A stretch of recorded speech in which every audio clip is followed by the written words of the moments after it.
যাবে। কি বাপরে বাপ, কি হুমকি! আসো ঢুকো। আমাদের মুসলমানরা ইনশাআল্লাহ মুসলমানি করানোর জন্য কেসি হাতে খাড়ায় রয়েছে, টাইট করে দিব নাকি। খুব ঢোকার খায়স তো, ঢুকে দাও।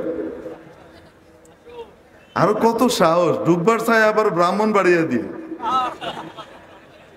তাও যদি এদিক ওদিকের জেলা টেলা দিয়ে ঢুকার কথা কইতো, তাহলে কইতাম যে কিছুটা বুদ্ধি শুদ্ধি হয়তো আছে। আকল বুদ্ধি সব যে মাথা সাইডের নিচে নরম জায়গায় গিয়ে আশ্রয় নিছে, তা তো কইতে পারছিস না।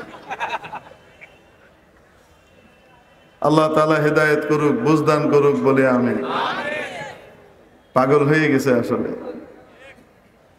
পাগল হয়ে গেছে। 17 বছর একটাকে দিয়ে গোটা দেশকে চুষে খাওয়ার, লুটে পুটে খাওয়ার যে স্বাদ আর মজা, সেই স্বাদ আর মজা থেকে এক মুহূর্তে লাথি মেরে বের করে দেওয়া হয়েছে আর বঞ্চিত করা হয়েছে। এখন আর খেতে পারছে না, এই জন্য মাথা টাথা খারাপ হয়ে গেছে, উল্টাপাল্টা কথাবার্তা। এরকম উল্টাপাল্টা করতে আসলে আমাদের দেশকে দখল করার বা দেশের বিরুদ্ধে কোনো অপতৎপরতা পরিচালনা করবার যদি চক্রান্ত ওরা করে, সেই চক্রান্তকারীদের বিষ দাঁত ভেঙে দেবার জন্য আলেম ওলামা ডাক দিলে কে কে রাজি আছি যেতে?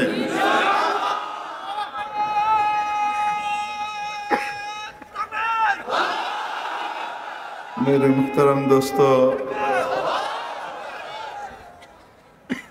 কি বলবো আপনাদেরকে, যারা এতদিন চেতনা ফেরি করে বেরিয়েছে, স্বাধীনতার চেতনা বেচে বেচে খেয়েছে, চেতনার কথা বলতে বলতে মুখে ফেনা তুলে ফেলেছে, যখন এখন এদেশের স্বাধীনতা সার্বভৌমত্বের প্রশ্ন এসেছে, তখন চুপ করে মুখে কুলুপ এঁটে বসে আছে। বুঝতে হবে এরাই আসল মুনাফিক, এরাই আসল বেঈমান। এই দেশদ্রোহী শক্তি বিভিন্ন নামে ঘাপটি মেরে বসে আছে। কখনো অটো রিক্সা দিয়ে নামে, কখনো আনসারের নামে নামে, কখনো দাবি দাওয়া নিয়ে নামে, কখনো এই নিয়ে আর ওই নিয়ে নামে, কখনো সংখ্যালঘুর ধোঁয়া তুলে নামে। ঠিক কি ঠিক না? কখনো আগেই ভালো ছিলাম এই স্লোগানে নামে। জিনিস এক, পুরনো শাড়ি মানে নতুন শাড়িতে পুরনো বউ, ওই একই জিনিস ভিন্ন ভিন্ন শাড়িতে আমাদের সামনে আসতে থাকে। ঠিক কি ঠিক না? আমরা বলতে চাই গোটা জাতি কিন্তু ঐক্যবদ্ধ। জাতির আপোষের মধ্যে বিভিন্ন রকমের ভিন্নতা আছে, বিভিন্ন রকমের দ্বিমত আছে, বিভিন্ন রকমের আপোষে একাধিক মতামত এক একজনের ভিন্ন ভিন্ন আছে। ঠিক কি ঠিক না? কিন্তু দেশ এবং স্বাধীনতা সার্বভৌমত্বের প্রশ্নে গোটা জাতি এখন ঐক্যমত্যে পৌঁছেছে। যে বা যারা এর বিরুদ্ধে রাস্তায় নামবে, ঠ্যাং একটারও ঠিক মতো ঘরে ফিরবে না। আল্লাহ হেদায়েত দেখ বলে আমিন। যাই হোক মেরে মুহতারাম দোস্ত, ওয়াশরুমে যাতায়াতের যে সিস্টেম, ওইটাও যদি নবীর তরিকায় হয় ইবাদত। বাজার ঘাটে আসা যাওয়া যদি নবীর তরিকায় হয় ইবাদত। হাঁটা চলা কথাবার্তা এগুলাও যদি নবীর তরিকায় হয়, কি হবে? আস্তে বলুন কি? খাওয়া দাওয়া যদি নবীর তরিকায় হয়, স্ত্রী এবং স্বামীর মাঝে বিশেষ সম্পর্কও যদি নবীর তরিকায় হয়, বাবা মার সাথে কথাবার্তা, লেনদেন, আদান প্রদান এবং আচার আচরণ যদি নবীর তরিকায় হয়, আত্মীয় স্বজনের সাথে উঠা বসা, কথাবার্তা বলা, সমাজ পরিচালনা, রাষ্ট্র পরিচালনা নবীর তরিকায় হলে কি সবগুলা কি একমত আমরা? তার মানে হলো আল্লাহ রাব্বুল আলামিন বলে দিলেন, আমি সৃষ্টি করেছি জিন এবং ইনসানকে শুধুমাত্র আমার ইবাদতের জন্য। ইবাদত কখন হবে? যখন নবীর তরিকায় হবে। অতএব নবী পাক সাল্লাল্লাহু আলাইহি ওয়াসাল্লামকে মেনে চলবার জন্যই দুনিয়াতে আমাদেরকে পাঠানো হয়েছে। ঠিক কিনা? মেরে মুহতারাম দোস্ত, এই সব কিছু করার পরে, দুনিয়ার জীবন পার করার পরে যখন আখিরাতে যাব, আল্লাহর দরবারে কিয়ামতের দিন হাজির হব, সে হাজির হওয়ার পরে আমাদের প্রত্যেকের আমলের ওজন করা হবে। আমল গণনা করা হবে না, কার আমল কি পরিমাণ, কে কত বেশি আমল নিয়ে এসেছে, কার আমলের পরিমাণ কত, এটা দেখা হবে না, বরং দেখা হবে আমলের ওজন কত। অনেক সময় অনেক জিনিস দেখতে বিশাল হয়, ওজন হালকা হয়। অপরদিকে অন্য জিনিস দেখতে ছোট হয়, ওজনে অনেক ভারী হয়। তুলো চেনেন আপনারা? তুলা এই দেশে পাওয়া যায়, এই এলাকায়। হুজুর তুলা এখানে পাওয়া যাবে না তো কাপড় বুনি কিভাবে? আপনারা তো আমাদের কাপড়, আমাদের লুঙ্গি, আমাদের গামছা পরেই চলাফেরা করেন, তো তুলা আর কোথায় হবে? হ্যাঁ, মনে করেন কার্পাস তুলো বা শিমুল তুলোকে ভালো করে যখন ধুনা হয়, তো ধুনলে এতটুকু তুলো কি হয়ে যায়, এরকম বড় ফুলে যায়, ঠিক কিনা? এখন এতগুলো তুলো এক পাল্লায়, আর এইরকম লম্বা এইরকম চওড়া লোহার একটা বাটখারা আরেক পাল্লায়, কোনটার ওজন বেশি হবে বলেন? এইরকম তুলো, এটা এক পাল্লায় ধুনা তুলো, আর আরেক পাল্লায় এরকম উঁচু এরকম চওড়া একটা বাটখারা বা লোহার একটা জিনিস। ওজন কোনটার বেশি হবে, তুলার না এটার? দেখতে ছোট কিন্তু ওজন বেশি। এজন্য কিয়ামতের দিন রব্বুল আলামিন আমলের ওজন করবেন। وَنَضَعُ الْمَوَازِينَ الْقِسْطَ لِيَوْمِ الْقِيَامَةِ فَلَا تُظْلَمُ نَفْسٌ شَيْئًا وَنَضَعُ الْمَوَازِينَ الْقِسْطَ لِيَوْمِ الْقِيَامَةِ কিয়ামতের দিন আমি ইনসাফের পাল্লা স্থাপন করব। ফালা তুযলামু নাফসুন শাইআ, কারো উপরে বিন্দু মাত্র এক চুল পরিমাণ অবিচার করা হবে না। প্রত্যেককে তার হিসাব কড়ায় গন্ডায় বুঝিয়ে দেওয়া হবে। যার নেক আমলের পাল্লা ভারী হবে জান্নাত, যদি বদ আমলের পাল্লা ভারী হয় জাহান্নাম। বদ আমলের মধ্যে ওজন তৈরি হবে, আল্লাহ রাব্বুল আলামিনের অসন্তুষ্টি ওই আমলের সাথে যোগ হওয়ার মাধ্যমে। নেক আমলের মধ্যে ওজন তৈরি হবে আল্লাহ পাকের সন্তুষ্টি ওই আমলের সাথে যুক্ত হওয়ার মাধ্যমে। অনেক সময় দেখা যাবে ছোট্ট একটা গুনাহ, কিন্তু সেই গুনাহের সাথে যদি আল্লাহ পাকের অসন্তুষ্টি যুক্ত হয়ে যায়, এটার ওজন এত বেড়ে যাবে, এত বেড়ে যাবে, সারা জীবনের নেক আমল হালকা হয়ে যাবে।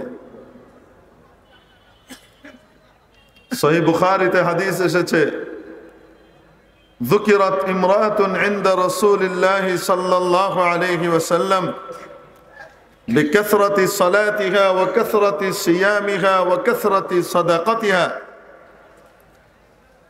একজন নারীর আলোচনা করা হলো নবীজির দরবারে। ইয়া রাসূলুল্লাহ, এত নামাজ পড়ে, সারা রাত জেগে নামাজ পড়তে থাকে, এত রোজা রাখে, সারা দিন রোজাই রাখে, দান সদকা খায়রাত ইত্যাদির কোনো ইয়ত্তা নাই, যেই আসে তাকেই দেয়, গায়রা। তবে ছোট্ট একটা সমস্যা ওই মহিলার মধ্যে আছে। এত ইবাদত, তার একটা সমস্যা শুধু আছে, সেটা কি? আন্নাহা তুযি জারাতাহা বিলিসানিহা। এই মহিলা তার প্রতিবেশীকে, তার প্রতিবেশী নারীকে তার জবান দিয়ে, তার মুখ দিয়ে কষ্ট দেয়। রাসূল পাক সাল্লাল্লাহু তাআলা আলাইহি ওয়াসাল্লাম ইরশাদ করলেন, হিয়া ফিন্নার, সে জাহান্নামে যাবে। কি অর্থ? একদিকে তার বিশাল নফল নামাজ, ফরজ নামাজ, নফল রোজা, ফরজ রোজা, দান খয়রাত সাদাকা সব এক পাল্লায়, আরেক পাল্লায় তার এই প্রতিবেশী নারীকে মুখ দিয়ে কষ্ট দেওয়ার বদ আমল, এটা এক পাল্লায়। এই একটা বদ আমলের সাথে আল্লাহর অসন্তুষ্টি যুক্ত হয়ে যাবে, ফলশ্রুতিতে এটা ভারী হয়ে যাবে, সারা জীবনের নেক আমল হালকা হয়ে যাবে, ফলাফল জাহান্নাম। হাদিস শরীফের মধ্যে পূর্ববর্তী উম্মতের এক মহিলার সম্পর্কে এসেছে যে সেই মহিলা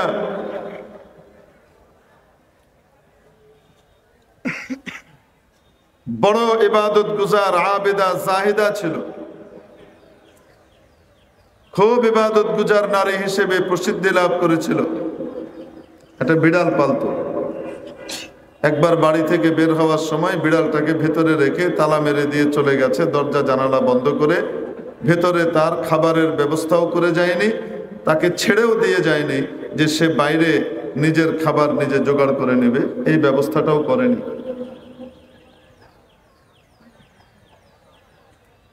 ছটফট করতে করতে ক্ষুধার তাড়নায় এই বিড়ালটা মারা যায়। আল্লাহ তাবারাকা ওয়া তাআলা এই মহিলার জন্য জাহান্নামের ফয়সালা করেন। কি অর্থ? তার গোটা জীবনের সমস্ত ইবাদত এক পাল্লায়, আর একটা অবলা প্রাণী, একটা বিড়ালকে অন্যায়ভাবে ইচ্ছাকৃতভাবে হত্যা করার অপরাধ আরেক পাল্লায়।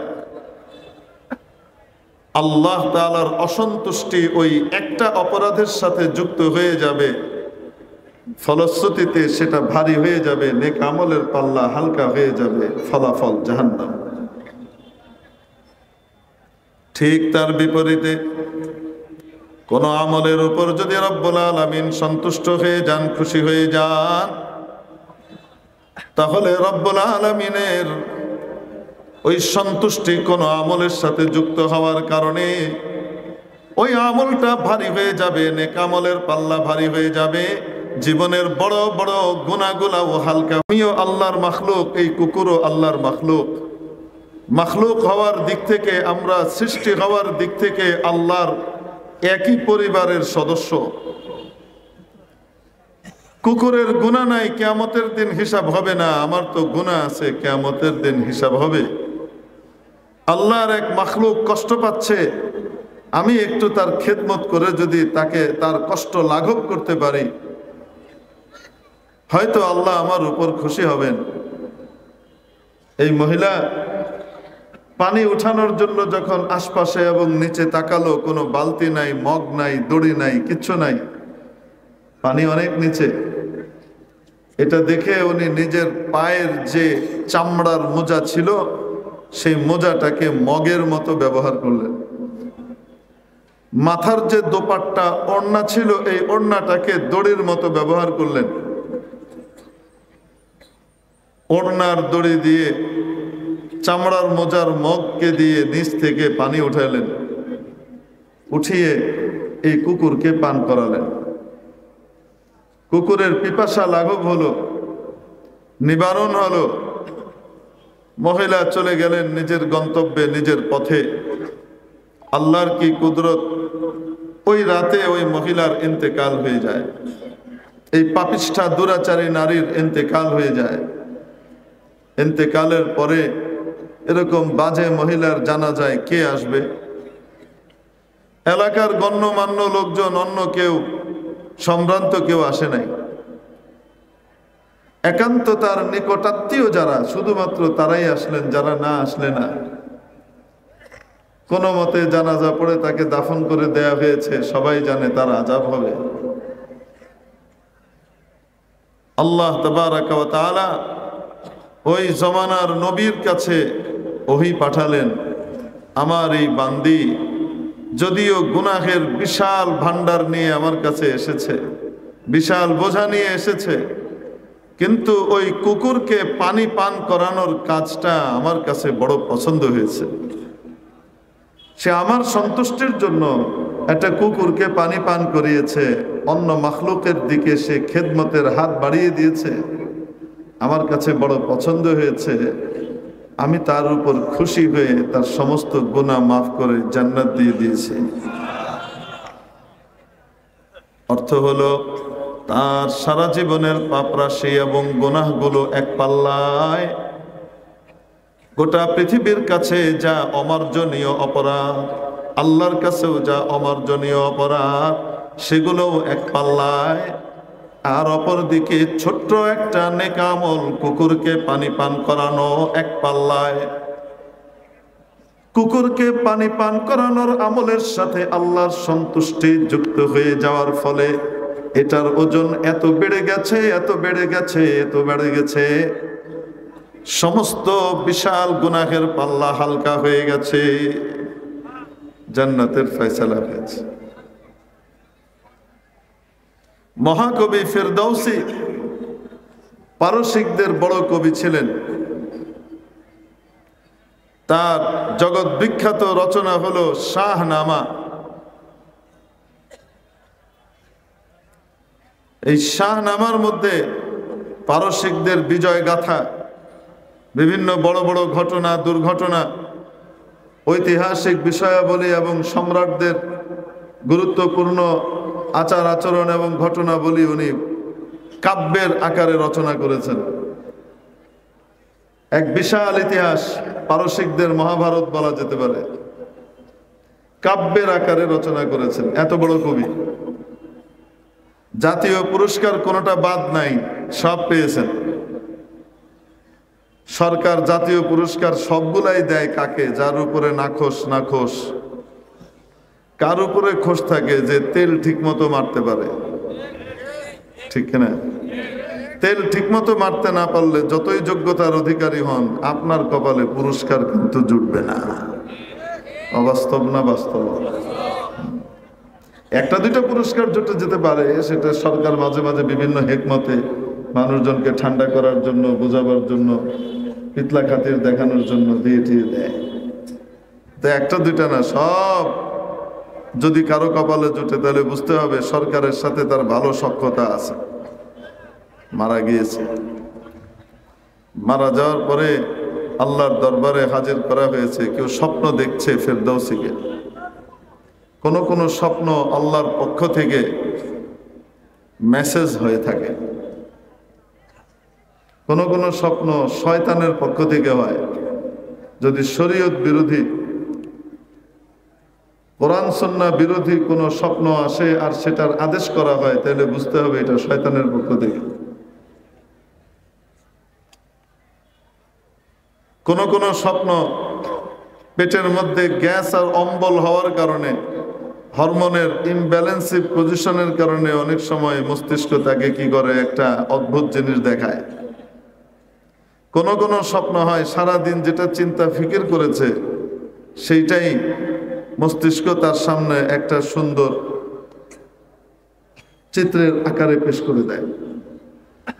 স্বপ্নের বহু প্রকার আছে, তোর মধ্যে একটা হলো আল্লাহর পক্ষ থেকে আসে স্বপ্ন। একমাত্র নবীর স্বপ্ন ওহী,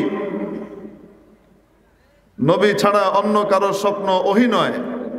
তবে অন্য কেউ আল্লাহর পক্ষ থেকেও স্বপ্ন দেখতে পারে, এমনকি কোনো কাফেরও আল্লাহর পক্ষ থেকে স্বপ্ন দেখতে পারে। আল্লাহর পক্ষ থেকে বিশেষ কোনো মেসেজ তার স্বপ্নে থাকতে পারে। কোরআনে কারিমে এরকম একাধিক ঘটনা বর্ণনা করা হয়েছে। একটা আপনাদেরকে শোনাই। হযরত সাইয়্যিদুনা ইউসুফ আলাইহিস সালাম যখন জেলখানায়, ওই সময়কার যিনি বাদশা ছিলেন মিশরের, তিনি একদিন স্বপ্ন দেখলেন 7টা মোটা তাজা গরু আর 7টা একদম দুর্বল কৃষকায় গরু। শুকনো গরুগুলো মোটা তাজা গরুগুলোকে গিলে খেয়ে ফেলল। আবার 7টা তাজা শীষ ফসলের, আবার 7টা শুকনা শীষ। এই স্বপ্ন দেখলেন। স্বপ্ন দেখার পরে বাদশা সবাইকে জিজ্ঞেস করলেন, ইয়া আইয়ুহাল মালাউ আফতুনি ফি রুয়ায়া ইন কুনতুম লিররুয়া তা'বুরুন। এ আমার সভাসদরা, নেতৃবৃন্দ, তোমরা আমার এই স্বপ্নটার ব্যাখ্যা দাও তো, যদি ব্যাখ্যা দিতে পারো তোমরা দেখি। তো উনি স্বপ্ন বললেন,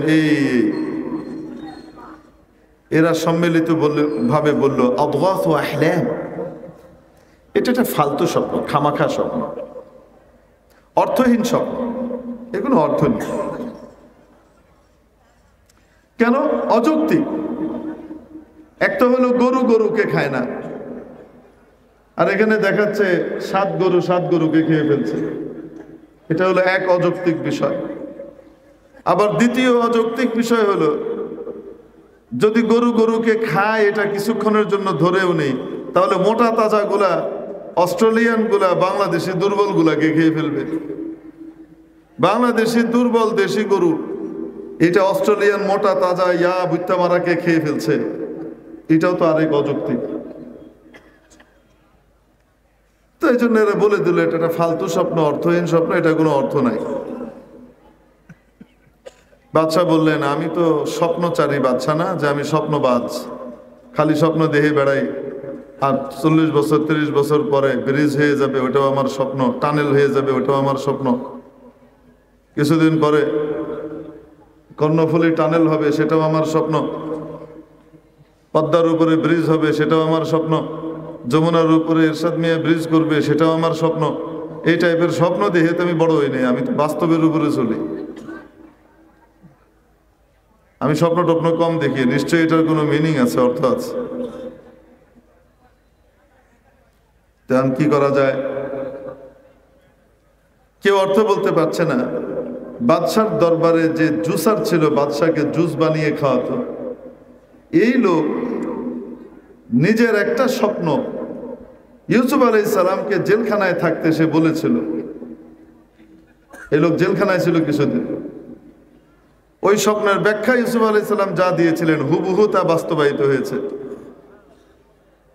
তার মনে পড়ল যে স্বপ্নের ব্যাখ্যা দেওয়ার অত্যন্ত ভালো একজন মানুষ, জ্ঞানী ব্যক্তি জেলখানায় আছে, তার নাম কি? ইউসুফ। তো বাদশাকে বলছে, বাদশাহ নামদার, আপনি যদি অনুমতি দেন, জেলখানায় একজন মানুষ আছে এত ভালো, মিথ্যা মামলা দিয়ে ভিতরে ঢুকায় রাখছে, প্রধানমন্ত্রীর কোটার মিথ্যা মামলা। কার কোটার? প্রধানমন্ত্রীর কোটার মিথ্যা মামলা, আজিজে মিশরের বউ সংক্রান্ত মিথ্যা মামলা দিয়ে ভিতরে ফেলে রেখে দিছে।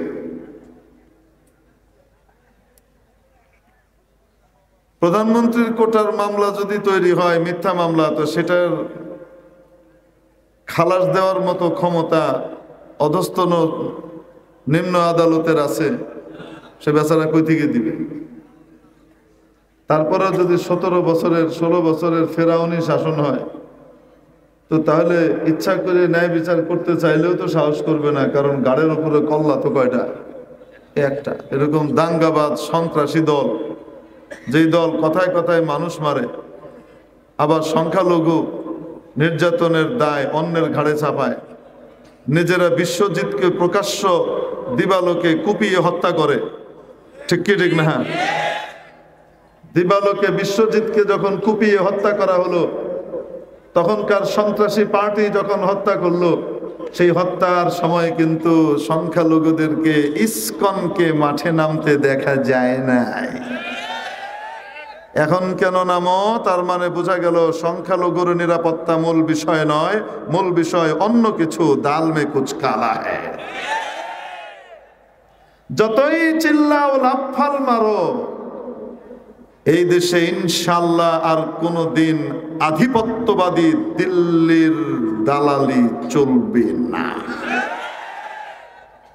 আমরা পিণ্ডির জিঞ্জির এই জন্য ছিন্ন করি নাই যে দিল্লির গোলামীর জিঞ্জিরে নিজেদেরকে আবদ্ধ করব, ঠিক কি ঠিক না? ৭১-এ যারা পাক হানাদারদেরকে এদেশ থেকে বিতাড়ন করতে পেরেছে, ২৪-এ তারা ইন্ডিয়ান হানাদারদেরকেও বের করতে সক্ষম হয়েছে, ঠিক কি ঠিক না? ২৪ এখনো শেষ হয় নাই। বেশি লাফাল মেরো না, তাহলে আম ছালা দুইটাই কিন্তু যাবে। চুপচাপ থাকো। যাই হোক, ওই যে বললাম প্রধানমন্ত্রীর কোটার মিথ্যা মামলা হলে কারো কি করবে? চরিত্র লুণ্ঠন করবে, মানুষের সামনে তাকে বেইজ্জত করবে, নিজের বউকে ধর্ষিতা বানিয়ে চাপ দিয়ে মিথ্যা মামলা দায়ের করানো হলো, ঠিক কি ঠিক না? দীর্ঘদিন জেল খাটানো হলো। যাকে জেল খাটালা, যাকে জনতা থেকে বিচ্ছিন্ন করতে চাইলা, তিনি কিন্তু রয়ে গেছেন, তোমরা কিন্তু নাই, খুঁজে পাওয়া যাচ্ছে না। জন্য আল্লাহ ওয়ালাদের সাথে বেয়াদবি করতে নাই। যত ফাইজলামি করো না কেন, আল্লাহ ওয়ালাদের সাথে, আসমানি ইলম ওয়ালাদের সাথে, দাড়ি টুপি ওয়ালাদের সাথে, নেককার পরহেজগারদের সাথে বেয়াদবি করো না। ছল চামড়া কোনোটাই থাকবে না। আল্লাহ বুঝবার তৌফিক দান করেন বলে আমি। তো প্রধানমন্ত্রীর কোটার মিথ্যা মামলা, প্রধানমন্ত্রীর বউ চাপ দিয়ে কি করেছে, মামলা দায়ের করাইছে প্রধানমন্ত্রীকে দিয়ে। প্রধানমন্ত্রীর উপরে আছেন একমাত্র বাদশাহ। এখন এই বাদশার জুসার বলছে, অনেক ভালো একজন মানুষ মিথ্যা মামলার শিকার হয়ে মহারাজ জেলখানায় আছে, অনুমতি দিলে আমি তার কাছে যাই, গিয়ে জিজ্ঞেস করি এই স্বপ্নের অর্থ কি। বাদশাহ অনুমতি দিয়ে দিলেন। যে বলে, ইউসুফ আইয়ুহা সিদ্দিক, ও প্রিয় বন্ধু ইউসুফ, একটা স্বপ্ন দেখেছি, এটার ব্যাখ্যা দেন। একটা তো ব্যাখ্যা দিয়েছিলেন একদম 100-তে 100 ফলেছে, আরেকটা স্বপ্ন দেখেছি, এটার ব্যাখ্যাটা যদি একটু দিয়ে দিতেন। কি স্বপ্ন দেখেছো ভাই বলো? এই যে দুর্বল 7টা গরু মোটা তাজা 7টা গরুকে খেয়ে ফেলছে, আর 7টা শুকনো শীষ, 7টা তাজা শীষ। ইউসুফ আলাইহিস সালাম তার দিকে তাকিয়ে বলেন, এই স্বপ্ন তুমি দেখতে পারো না, অন্য কেউ দেখেছে। কে দেখেছে বলো? সে বলে, না আমি দেখেছি। ইউসুফ আলাইহিস সালাম বলেন, তুমি দেখতে পারো না। এই স্বপ্ন দেখলে হয় মিশরের বাদশাহ দেখবে, নয়তো মিশরের আজিজ দেখবে, প্রধানমন্ত্রী দেখবে, অন্য কেউ না। ওই জমানায় প্রধানমন্ত্রী যিনি হইতেন, উনি খাদ্যমন্ত্রী হইতেন। এই স্বপ্ন হয় মিশরের আজিজ দেখবে, মিশরের আজিজ দেখবে, অথবা এটা মিশরের বাদশাহ দেখবে, অন্য কেউ দেখতে পারে না। এখন স্বীকার করেছে আমতা আমতা করে, হ্যাঁ বাদশাহ দেখেছেন। আচ্ছা ঠিক আছে, শোনো, এখানে আল্লাহর পক্ষ থেকে গুরুত্বপূর্ণ মেসেজ দেয়া হয়েছে ওনাকে। কি মেসেজ? আগামী 7 বছর মিশরে বাম্পার ফলন হবে, এর পরের 7 বছর মহা দুর্ভিক্ষ হবে, ফলন হবে না, ফসল হবে না। এরপরে 1 বছর আবার বাম্পার ফলন হবে। প্রথম যে 7 বছর বাম্পার ফলন হবে, বাদশাকে বলে দিও এই ফলন যেন, ফসল যেন জনতার হাতে ছেড়ে না দেয়। জনতার যতটুকু দরকার অতটুকু তাদের কাছে রেখে বাকিটুকু যেন রাষ্ট্রীয় দায়িত্বে কিনে নেওয়া হয়, এবং ওই ফসলগুলোকে কিনে সুম্বুলা সহকারে, শীষ সহকারে যেন রাষ্ট্রীয় বিশ্ব গুদামে জমা করে রাখা হয়। 7 বছরে যে বাম্পার ফলন হবে, জনতা যতটুকু দরকার অতটুকু রাখবে, বাকিটুকু রাষ্ট্র কিনে নিবে, কিনে নিয়ে জমায়েত করে রাখবে, মজুদ করবে 7 বছর। পরের 7 বছর যখন দুর্ভিক্ষ আসবে, ফসল থাকবে না, তখন এই বিগত 7 বছরের জমাকৃত ফসল থেকে অল্প দামে মানুষকে রিলিফ দেওয়া হবে। তাহলে দুর্ভিক্ষের কবলে পড়ে একজন মানুষও মারা যাবে না, সুষ্ঠু বন্টন যদি হয়। এরপরে আবার 1 বছর বাম্পার ফলন হবে, খাদ্য নিরাপত্তা আবার যথাযথভাবে স্টেবল হয়ে যাবে, নিশ্চিত হয়ে যাবে। এই মেসেজ আল্লাহ তাআলা বাদশাকে দিয়েছেন, ওনাকে জানিয়ে দিও। যখন এই লোক গিয়ে বলেছে, বাদশা তো লাভ দিয়ে উঠেছে। এত ভালো মানুষ জেলখানায় কিভাবে থাকে, এত মহাজ্ঞানী, তাকে বের করে নিয়ে আসো। ইউসুফ আলাইহিস সালাম বললেন, না আমি এমনি আসবো না, আদালতের মাধ্যমে প্রমাণ হবে। তারপরে আদালতের মাধ্যমে বেকসুর প্রমাণিত হলেন, নির্দোষ খালাস পেয়ে হযরত ইউসুফ আলাইহিস সালাম জেলখানা থেকে মুক্তি পেলেন। যুগে যুগে ইউসুফ আলাইহিস সালামের অনুসারীরাও, ইউসুফ আলাইহিস সালামের ওয়ারিস যারা হবে, আলেম ওলামা যারা নবীদের ওয়ারিস হয়, তাদেরকেও যদি এরকম মিথ্যা মামলায় ফাঁসিয়ে দেওয়া হয়, সময় কোনো না কোনো সময় আসবে ইনশাআল্লাহ তাআলা বেকসুর খালাস পাবে। হয়েছে না হয় নাই? আল-আন হাসহাসাল হক, এখন তো হক ব্রাস্ট হয়ে গেছে, হক উদ্ভাসিত হয়ে গেছে, প্রকাশ পেয়ে গেছে, সত্য সকলের সামনে বেরিয়ে এসেছে। অপরাধী নিজে স্বীকার করে নিয়েছে, যে মামলা করেছিল সেই স্বীকার করতে বাধ্য হয়েছে যে আসলে ইউসুফ নিরপরাধ, আমি দোষী ছিলাম। মেরে মুহতারাম দোস্ত, এই জন্য বলছিলাম কখনো কখনো স্বপ্ন আল্লাহর পক্ষ থেকে বান্দার কাছে মেসেজ হয়। তো কেউ স্বপ্ন দেখেছে মহাকবি ফিরদৌসীকে, যে সে মারা গেছে। তাকে জিজ্ঞেস করলেন স্বপ্নের মধ্যে, আল্লাহ তাআলা আপনার সাথে কি আচরণ করেছেন? ফিরদৌসী বললেন, আমাকে আল্লাহর সামনে দাঁড় করানো হলো, আমার আমল দেখে বুঝলাম ধ্বংস ছাড়া কোনো উপায় নেই।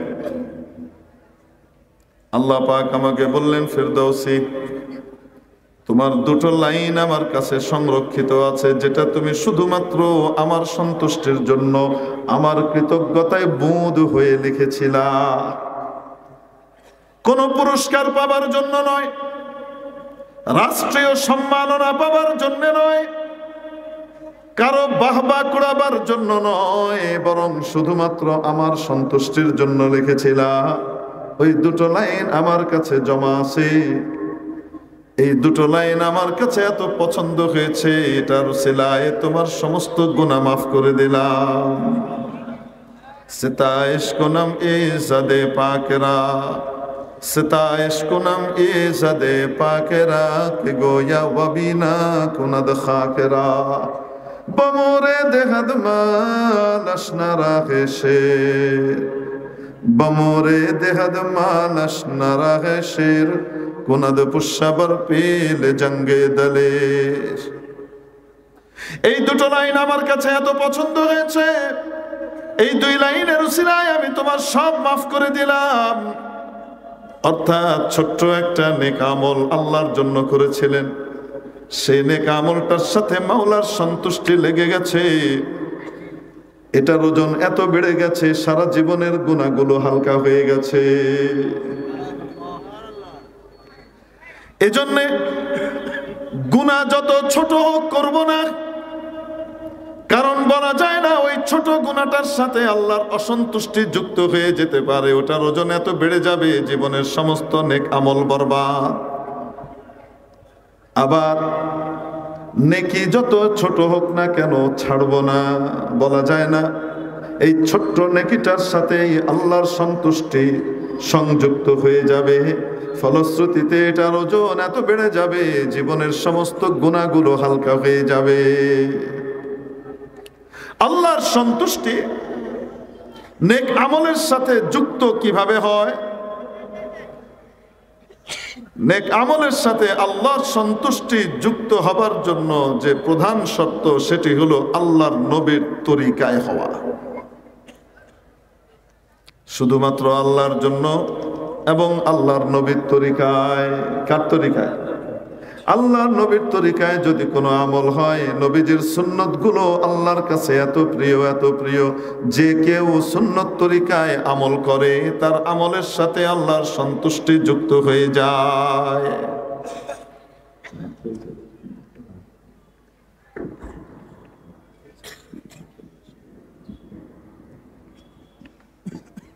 কথা বোঝা যায় পরিষ্কার? ঐতিহাসিক দারুল উলুম দেওবন্দের নাম শুনেছেন? এই দারুল উলুম দেওবন্দে যখন শেখুল আরব ওয়াল আজম, শেখুল ইসলাম কুতবুল আলম হযরত সৈয়দ হুসাইন আহমদ মাদানী নওয়ারাল্লাহু মারকাদাহ ওয়া বাররাদাল্লাহু মাদজাআহ ওয়া কদ্দাসাল্লাহু সিররাহুল আজিজ যখন বুখারী শরীফ পড়াতেন, ওই সময় দেওবন্দ মাদ্রাসায় আবু দাউদ শরীফ পড়াতেন। ওই যুগের অত্যন্ত প্রসিদ্ধ একজন বুজুর্গ আলিম অত্যন্ত নেককার পরহেজগার একজন আলিম হযরত মাওলানা শেখ মিয়া মোহাম্মদ আসগর হোসাইন রহমতুল্লাহ আলাইহি আবু দাউদ শরীফ পড়াতেন। অত্যন্ত উঁচু মানের মুহাদ্দিস এবং বড় আলিম ছিলেন, এত বড় বুজুর্গ ছিলেন। আল্লাহু আকবার, আল্লাহু আকবার। মানুষ বলতো যে আসগর হোসেন সাহেবের কবিরা গুনাহ তো দূরের কথা, কোনোদিন আমরা তাকে কেউ সগীরা গুনাহ করতে দেখি নাই। এত বড় ওলি বুজুর্গ ছিলেন। মুফতি আজম মুফতি মোহাম্মদ শফি রহমতুল্লাহ আলাইহি ওনার উস্তাদ হযরত মিয়া আসগর হোসাইন সাহেব রহমতুল্লাহ আলাইহির এক ঘটনা উল্লেখ করেছেন। মিয়া আসগর হোসাইন সাহেব রহমতুল্লাহ আলাইহি কত বড় বুজুর্গ ছিলেন এটার একটা নমুনা আপনাদের সামনে দিচ্ছি। তখন মুফতি মোহাম্মদ শফি হন নাই, দেওবন্দ মাদ্রাসার ছাত্র। মিয়া আসগর হোসাইন সাহেব রহমতুল্লাহ আলাইহির শিষ্য শাগরিদ। উনি বলেন, একবার উস্তাদে মোহতারামের বাসায় আমের দাওয়াত হলো দেওবন্দে। ওখানকার বড় বড় আসাতিজা একরাম মাঝে মাঝে আমের মৌসুমে, আম খুব সস্তা এখানে, আমের মৌসুমে আমের দাওয়াত করতেন বন্ধু বান্ধবকে।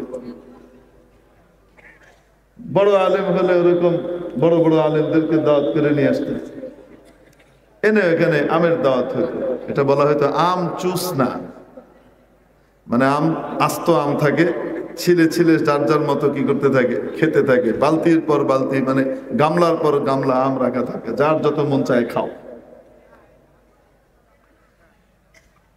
এরকম একটা আমের মজমায় কম করে হলেও 1.5-2 মণ আম তো খাওয়াই হয়। বড় মজমা হয়, মানুষ আম খায়। তো একবার মিয়া আসগর হোসাইন সাহেব রহমতুল্লাহ আলাইহির ওখানে আমের মজলিস হলো। বড় বড় আলেমদেরকে উনি দাওয়াত করলেন, দেওবন্দের বড় বড় আসাতিজা একরামকে। তারা আম খেলেন। আমটাম খাওয়ার পরে আমের ছিলকা এবং আটি, আটি বুঝেন তো আপনারা কি বলে এই এলাকায়? আটি বলে, হ্যাঁ? কুই, কুই মানে কি? আটি। আচ্ছা, আমের ছিলকা, এটাকে কি বলে? চোচা। আচ্ছা, আমের চোচা আর কুই, বজবানের সিরাজগঞ্জ। আমের ছিলকা এবং আটি, অন্য শব্দে আমের চোচা আর কুই, এগুলো সব জমায়েত হয়ে আছে না, পড়ে আছে। তো হযরত মাওলানা মুফতি মোহাম্মদ শফি রহমতুল্লাহ আলাইহি বলেন যে আমি তখন ছাত্র, ছোট। আমি গেলাম হযরতের কাছে, গিয়ে বললাম, হযরত আমি এই আমের ছিলকা গুলা এগুলা ফেলে দিয়ে আসি, বাইরে ডাস্টবিনে ফেলে দিই। তো হযরত জিজ্ঞেস করলেন, মিয়া এগুলো ফেলতে পারো? ফেলার সিস্টেম জানো? উনি বলেন, আমি খুব অবাক হয়ে জিজ্ঞেস করলাম, আমের ছিলকা নিয়ে ডাস্টবিনে ফেলে দেওয়া, এটা আর এমন বড় কি কাজ, এটাও আবার জানতে হবে? হযরত বললেন, শোনো, এতগুলো আমের ছিলকা, এগুলো যদি একসাথে একটা ডাস্টবিনে ফেলা হয়, তাহলে এখানে অনেক মানুষ আছে, অনেক মুসলমান আছে, অনেক হিন্দু আছে, আল্লাহর মাখলুক তারা, যাদের এই তৌফিক নাই যে তারা এই মৌসুমে আম কিনে খাবে। গরিব মানুষ এতগুলো আমের ছিলকা যদি এক জায়গায় পড়া দেখে, তাহলে তাদের মনে আফসোস, আক্ষেপ আর কষ্ট আসতে পারে। হায় আল্লাহ, তোমার কোন বান্দা এত আম খেয়েছে, খাইয়েছে, আমি তো খেতে পারলাম না, আমার বাচ্চাটাকে তো আমি আম খাওয়াতে পারলাম না। এই আফসোস তার দিলের মধ্যে আসতে পারে। আর কোন প্রকৃত মুসলমান অন্য মানুষকে তার কাজ দিয়ে কষ্ট দেয় না, অন্য মুসলমানকে নিজের হাত দিয়ে, নিজের মুখ দিয়ে কষ্ট দেয় না। অতএব এই ছিলকাগুলা সব এক জায়গায় ফেলা যাবে না, নিয়ে যাও একটুখানি এইখানকার ডাস্টবিনে, আরেকটুখানি ওইখানকার ডাস্টবিনে, আরেকটুখানি এর পরের ডাস্টবিনে, অল্প অল্প করে একটু একটু করে ফেলবা, যেন এই ছিলকা দেখে কারো আফসোস না হয়। কত বড় বুজুর্গ এবং কত বড় মানবতাবাদী মানুষ ছিলেন, এবার কল্পনা করে দেখেন। এই মিয়া আসগর হোসাইন সাহেব রহমতুল্লাহ আলাইহির ইন্তেকাল হয়েছে। কেউ স্বপ্ন দেখেছে হযরতকে, হযরত আপনার সাথে আল্লাহ তাআলা কি আচরণ করেছে? উনি বললেন, ভাই আমাকে দরবারে ইলাহিতে দাঁড় করানো হলো এবং আমার আমল নামাগুলো সামনে আনা হলো।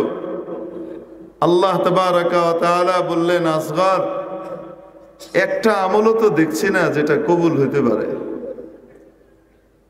আমল তো অনেক করেছো, বড় বড় আমল অনেক করেছো। কেমন মানুষ যার জীবনে তাহাজ্জুদ কাজা নাই, ইশরাক ছুটে নাই, আওয়াবিন ছুটে নাই? এরকম বুজুর্গ মাদারজাদ ওলি হিসেবে, জন্মগতভাবে ওলি হিসেবে মানুষ যাকে খেতাব দিয়েছে, ওনাকে বলছে তোমার কোনো আমল তো দেখছি না কবুল হওয়ার মতো যেটা দিয়ে তোমাকে পার করা যায়। তবে আসগর, আমার কাছে তোমার একটা আমল সংরক্ষিত আছে,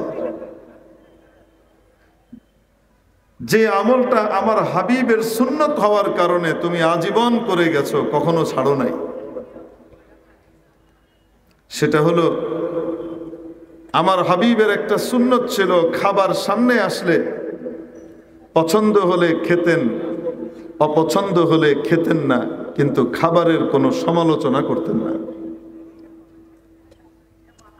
তুমি খাবারের ব্যাপারে খুব খুঁতখুঁতে, আমি জানি। একটু খাবারে এদিক ওদিক হলে তোমার খাওয়ার রুচি নষ্ট হয়ে যায়, সেটাও আমি জানি। আর তোমার স্ত্রীর হাতের রান্না তেমন না, প্রায় উল্টাপাল্টা হতো, তুমি চুপচাপ খেয়ে নিতে। কখনো তুমি এই খাবারের সমালোচনা করো নাই তোমার স্ত্রী